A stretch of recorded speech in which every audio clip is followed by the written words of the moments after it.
Hello everyone, welcome back to my channel. তো আজ ছিল নীল পুজো, তাই সকাল সকাল আমরা 3 বোনে মিলে বেরিয়ে পড়েছিলাম নীল পুজোর উদ্দেশ্যে। এটা হচ্ছে আমার মেজদি, আর বোন ছিল সামনে, বোন ক্যামেরার সামনে আসতে চাইছিল না, সে যাই হোক। আর আজ দেখো রোদটা কিন্তু খুবই চড়া বেরিয়েছে, আর আমাদের বাড়ি থেকে কিন্তু 15-20 মিনিট লেগেই যায় শিব মন্দিরে যেতে। তো তারপর দেখো আমরা কিন্তু নদী থেকে জল নেওয়া হয়ে যাওয়ার পরে আমরা কিন্তু দাঁড়িয়ে গেলাম লাইনে। ও বাবা, 9টা বাজতে না বাজতে এত লম্বা লাইন! তো দেখতেই পাচ্ছ কত লম্বা লাইন।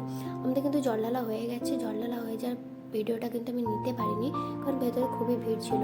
তো দেখো বাইরেও ছিল কিছু শিবলিঙ্গ, সেখানেও জল ঢালবো বলে আমরা দাঁড়িয়েছিলাম। সেখানে জল ঢালা হয়ে যাওয়ার পর আমরা চলে গেলাম বাড়ির পথে। আর বাড়ির পথে যাওয়ার সময় কিন্তু ছিল একটা শিবলিঙ্গ, সেখানেও আমরা দাঁড়িয়ে ভালোভাবে এখানে শান্তিপূর্ণভাবে আমরা জলটা ঢালতে পারলাম, কারণ সেখানে ভিড় ছিল, তাই এখানে একটু ভিড়টা কম ছিল। আর আমরা এখানে ভালোভাবে জলটা ঢাললাম। জল ঢেলে তারপর একটু ফটো তুলে